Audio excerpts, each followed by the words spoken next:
Now we can see about the importance of megasporogenesis. Megasporogenesis is ultimately the formation of embryo sac and the future embryo development, how it is formed there. So the female gametoid is a complex in structure and it can also be developed as a different stage of formation, under which the process of formation of megaspore from a mother cell is called sporogenesis or megasporogenesis. It can remember in our male gamete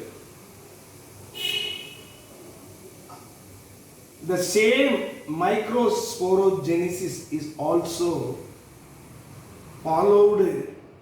The microspore mother cell, single mother cell, divides and to form four tetrad. Okay, the same procedure is also followed in our megasporogenesis, the female gametophyte. Hence we can say the process of formation of megaspore. The process of formation of megaspore. How it is formed? How it is the process of megaspore formed? The single cell or dense nucleus of a cell inside of the cell will go for further more division.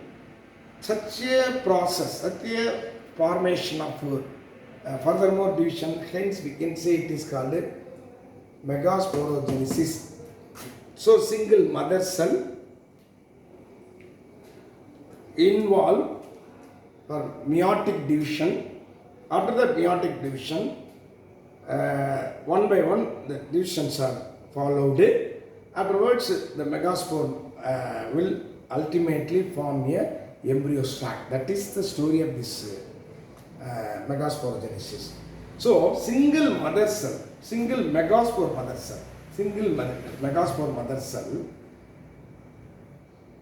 it is going to divide and divide. What is the division? There is a two type of cell division. Ultimately we already studied the meiotic division. So meiotic division is always followed in the reproductive organ. It's a reduction division. So the same procedure is also followed here. The large dense cytoplasm and the cell is enlarged in size and it is different from other cell and it forms a prominent nucleus that will undergoes reduction division. That is very much important. Afterwards, the female gamete, four haploid megaspore mother cell and the megaspore mother cell divide into four megaspore formed. So in general, what are all the species of the plant organ? We can ultimately see the three cells will be degenerating and one will form a megaspore. The same procedure is following here. The female gamete, four haploid megaspore formed, three degenerate. One of the megaspore is function and develop into female gamete. One of the megaspore is function. That one is function in further and that one is developed as a female gamete. So don't forget. So a single nucleus of such a functional megaspore undergo another mitotic division. So already the earlier formation of megasporogenesis, formation of megaspore mother cell, that formation of a single mother cell, it's developed as a prominent nucleus and they can easily follow a dense cytoplasm. The cytoplasm can also produce it by itself because it wants to go for furthermore division. So they are all ready to prepare for cell division of meiotic. On that basis, they can develop their cell size and prominent nucleus and cytoplasm. Everything are ready to ready to divide. Such a division is followed, that meiotic division. Ultimately, the end of the meiotic division, we can see 4 haploid megaspore formed.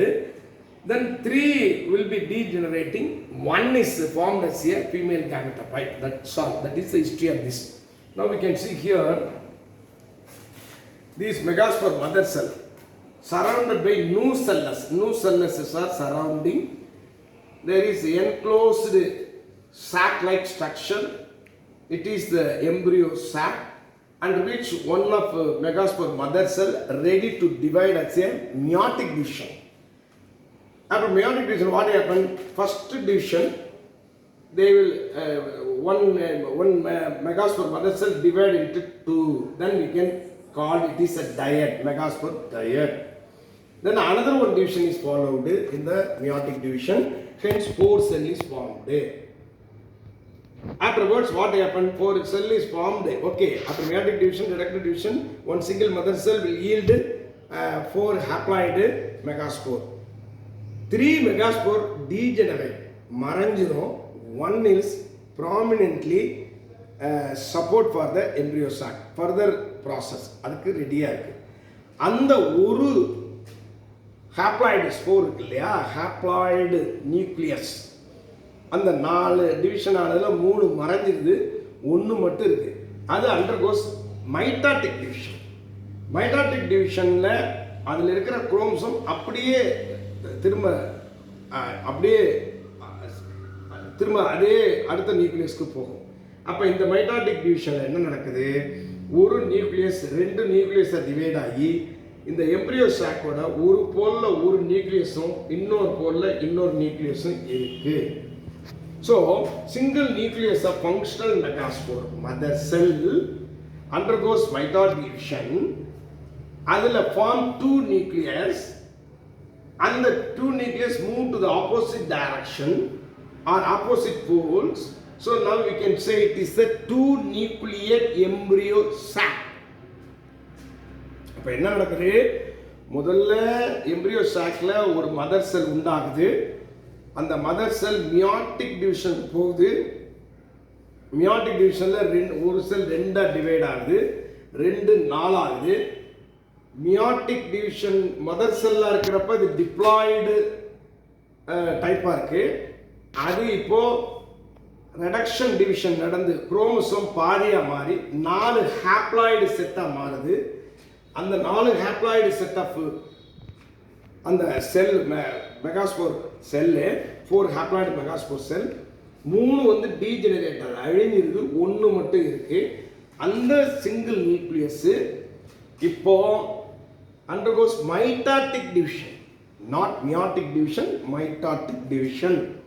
ஏன் mitotic division நடக்குது?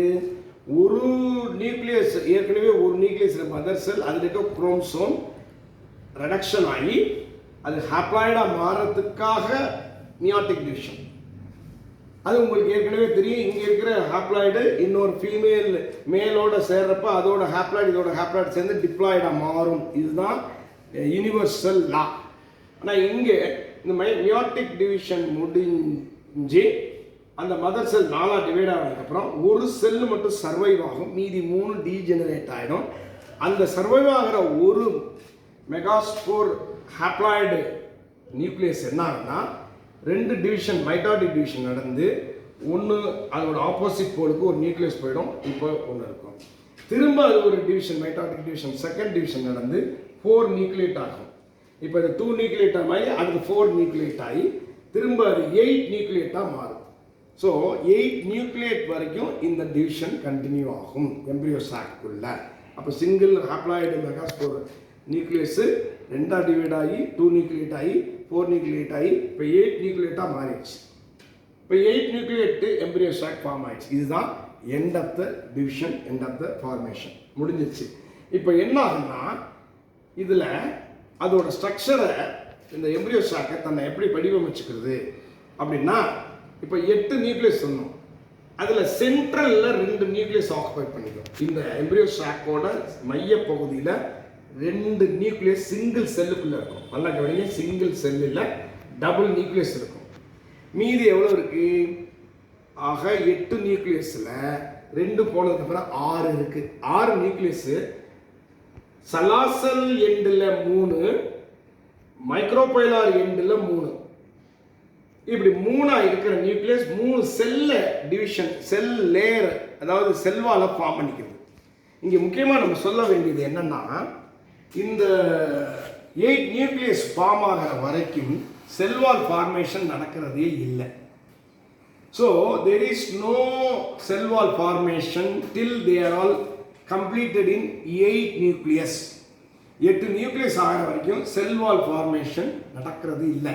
Free நியூக்ளியஸாக இருக்குது. அந்த nucleus எல்லாம் தனித்தனியாக இருக்குது. தே are all 8 free nucleate stage. Later only they developed cell wall formation. அந்த 8 nucleus வந்ததுக்கு அப்புறம் தான் இந்த 8 நியூக்ளியஸும் செல்வால் ஃபார்மேஷனுக்கு அனுமதிக்குது. அப்போ அது எப்படின்னா, அந்த சென்ட்ரலில் இருக்கிற 2 நியூக்ளியஸ்க்கு ஒரு செல் ஃபார்ம் பண்ணிக்குது. அப்போ சிங்கிள் செல்லுக்குள்ள 2 நியூக்ளியஸ். அப்போ அதுக்கு என்னன்னு சொல்கிறோம்? சென்ட்ரல் வால் போலார் நியூக்ளியஸ்ன்னு சொல்கிறோம். சென்ட்ரல் செல், இது பேர் சென்ட்ரல் செல் போலார் நியூக்ளியஸ்ன்னு சொல்கிறோம். அதுக்கு ஆப்போசிட்டாக இருக்கிறது எப்போவுமே ஞாபகம் வச்சுக்கோங்க, மைக்ரோபைலாருக்கு நேர் ஆப்போசிட்டாக இருக்கிறது சலாசா. அப்போ இங்கே நம்ம இது மைக்ரோபைலார் எண்டுன்னு வச்சுக்கிட்டா அதுக்கு நேர் ஆப்போசிட்டில் இருக்கிறது சலாசா போல். அங்கே இருக்கிற 3 நியூக்ளியஸ் செல்வால் ஃபார்ம் பண்ணி 3 விதமாக செல்லாக இருக்குது. அது ஒன்று ஜாயினிங்காக இருக்குது. அதுக்கு பேர் ஆன்டிபோடல்னு பேர்.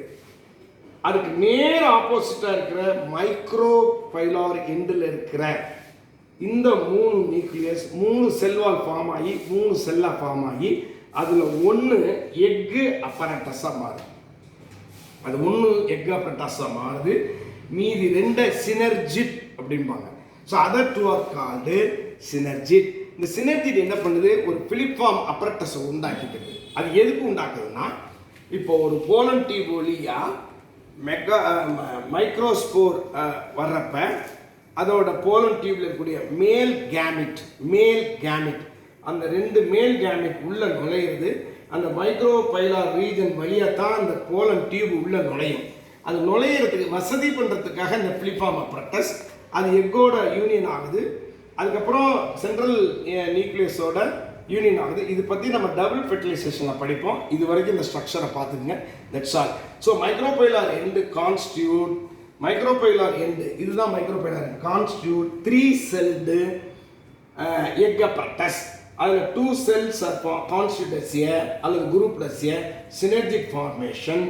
அந்த சினர்ஜிக் ஃபார்ம் ஆகிற செல்லு எக்ஸ்ட்ரா க்ரோத் கொடுத்து அந்த செல்லுலார் திக்கனிங் கார்டு பிலிப்ஃபார்ம் அப்பரட்டஸாக மாறுது. அதுக்கப்புறம் சலாசா எண்டில் இந்த சலாசா எண்டில் 3 cell grouped constitute card antipodal. அப்புறம்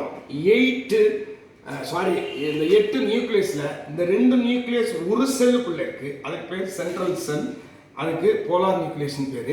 ஸோ 8 நியூக்ளியேட் 7 செல் ஃபார்ம் ஆகுது. 8 நியூக்ளியேட் 7 செல் அல்டிமேட்லி ஃபார்ம் ஆகுது. அதான் இன்ட்ரடியூஸ் ஆகும். இப்போ 8னா 1 2 3 4 5 6, இது 6. 8 நியூக்ளியேட்டில் மொத்தம் 8 நியூக்ளியேட் இஸ் 7 செல்லு. அப்போ இது ஒரு 3, இது ஒரு 6, இது 1 7. 7 செல்லில் 8 நியூக்ளியஸ் இருக்குது. இதுதான் இதோட அல்டிமேட் ஸ்டோரி. That's all.